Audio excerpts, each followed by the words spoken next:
பாண்டியன் கேட்ட 10 லட்சத்தை செந்தில் 2 வாரத்தில் திரும்பி கொடுத்துட்றாரு.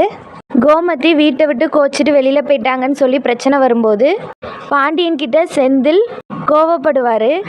அதனால் பாண்டியனுக்கு ரொம்பவுமே கோவம் வந்துடும். நான் உனக்கு 10 லட்ச ரூபாய் கொடுத்தேன்ல உன்னோட வேலைக்காக, அதை நீ 2 வாரத்தில் திரும்பி கொடுக்கணும்னு சொல்லிடுவார். செந்திலும் சரி கொடுத்துட்றேன்னு சொல்லிட்டு வந்துடுவார். வீட்டுக்கு வந்த பிறகு மீனா அதை பற்றியே யோசனை பண்ணிகிட்டு இருப்பாங்க. மீனாவும் செந்தில்கிட்ட அந்த பணத்தை நம்ம திருப்பி கொடுத்துடணும்னு சொல்லுவாங்க. செந்திலும் நம்ம எதுக்கு கொடுக்கணும், அப்பா கோவத்தில் பேசியிருப்பாரு, அதெல்லாம் நம்ம கொடுக்க தேவையில்லைன்னு சொல்கிறாரு. உடனே மீனாவும் மாமா கோவத்தில் பேசியிருந்தாலும் நம்ம கொடுத்துடணும், அவர் வாய் திறந்து கேட்டுட்டாரு, கேட்டதுக்கப்புறம் கொடுக்காம இருந்தால் நல்லா இருக்காதுன்னு சொன்னோன்னே செந்திலும் சரி மீனா சீக்கிரம் கொடுத்துடலான்னு சொல்லிடுறாரு.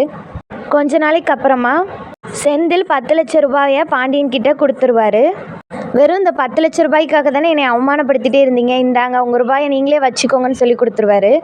உடனே பாண்டியனும் உன்கிட்ட எதிரா இவ்வளோ பணம்னு கேட்பாங்க, அதெல்லாம் எதுக்கு, இந்தாங்க இந்த பணத்தை நீங்கள் வச்சுக்கோங்க, கேட்டீங்க கொடுத்துட்டேன் அவ்வளோந்தான்னு சொல்லிடுவார். பாண்டியன் அந்த பணத்தை வாங்கிக்கிறாரு.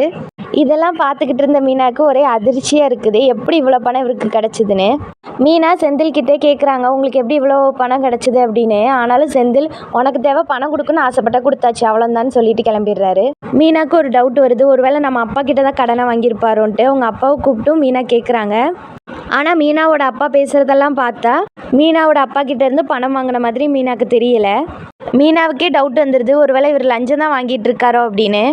வெயிட் பண்ணி பார்ப்போம் அடுத்தடுத்த எபிசோடில் என்னென்ன நடக்கு அப்படின்னு.